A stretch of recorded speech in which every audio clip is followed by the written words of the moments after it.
Diamondbacks find relief, beat Rockies in NL wildcard game. Phoenix, the cold-hearted, heat-throwing tyranny of the relief pitcher, which had been creeping across Major League Baseball the last few years, reached its logical conclusion over the course of 48 frantic hours at the start of the 2017 postseason. In the South Bronx on Tuesday, and in the Sonoran Desert on Wednesday, we have seen the time-honored calculus of pitcher management exploded and upended. Where have all the good pitchers gone, one might ask? The definitive answer arrived in these two wild-card games, to the middle innings, and sometimes also the late ones. The Arizona Diamondbacks surged early, held on late and beat their division rivals, the Colorado Rockies, in front of a frenzied crowd of 48,803 at Chase Field on Wednesday night, winning the National League wild-card game, 11-8. They will open play in the NL Division Series against the Los Angeles Dodgers, another division rival, beginning Friday night at Dodger Stadium.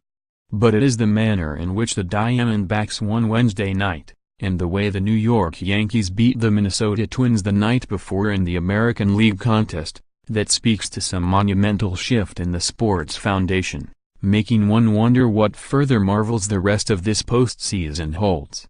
For that matter, it is also in the way the Rockies lost Wednesday night, using 7 relievers in a desperate quest, ultimately unsuccessful, for survival. The AL wild-card game had lots of relievers, homers and strikeouts. Get used to it. When Diamondbacks ace Zack Greinke, staked to a 6-0 lead, failed to make it out of the 4th inning, departing with 2 outs, 1 on and 4 runs already in, it forced their bullpen to collect 16 outs to carry home the win in the franchise's first postseason appearance in 6 years.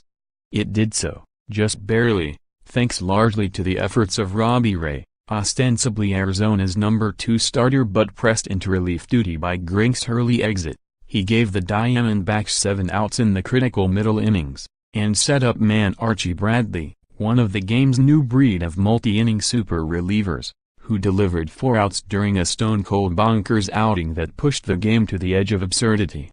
First, when asked to bat for just the 5th time in 2017, with 2 runners on and the Diamondbacks up by just a run in the 7th, Bradley smashed a triple to the deepest part of the park, one of 4 triples by Arizona batters, tying a postseason record, plating both runs, sprinting around the bases like a bearded madman and punctuating it all with a slide into third base and a wild, finger-pointing, primal screaming celebration. A half-inning later, he gave both runs back on back-to-back homers by Nolan Arenado and Trevor Story, after giving up only 4 homers in 73 regular season innings this season, then put the tying run on second base before finally escaping. Only a 3-run surge in the 8th against Rockies closer Greg Holland, Colorado's 8th pitcher of the night, kept the 9th inning from turning into a potentially spectacular Fernando Rodney meltdown, staked to a 4-run lead. The Diamondbacks' notoriously combustible closer merely gave back a single run before closing out the win. None of this happens, of course, if Greinke pitches like Greinke. And yet, by the standards of the opening nights of these playoffs, his 3 2/3 inning stint made him a veritable old hoss reborn, a model of deep game durability.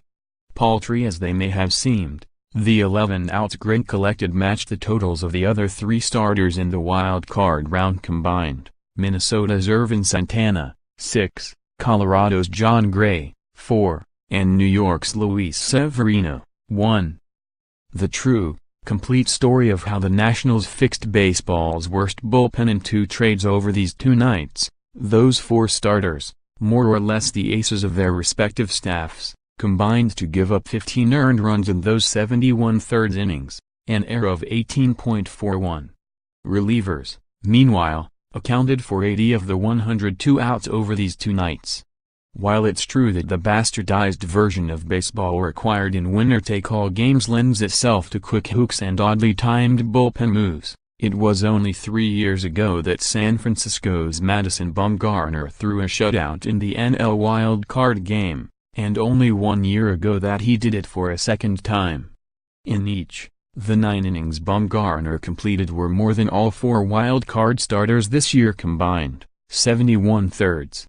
The steady bullpenization of baseball saw starting pitchers average just 5.5 innings per start in the 2017 regular season, the fewest in history, and the trend only accelerates in October, when more plentiful days off allow managers to deploy their top relievers more frequently.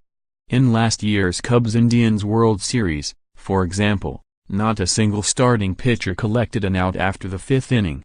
The Dodgers, Diamondbacks and Rockies had spent the past 6 months beating up on each other in the loaded NL West, the top division in the game, by overall win-loss record, playing each other a total of 57 times and occupying first, second and third place, in some order or another, every single day of the regular season. And on Wednesday, almost unfairly, one of them had to bow out. Neither was about to do so willingly, or without emptying their arsenals. And so the NL Wild Card game, along with the AL game the night before, pushed the sport closer to some new paradigm of pitching management. There are as many as 4 weeks left in this postseason, and while that is still plenty of time for a Max Scherzer or a Clayton Kershaw or some other throwback ace to reclaim some ground for the reeling ranks of starting pitchers, there is also plenty of time for the tyranny of the reliever to conquer all.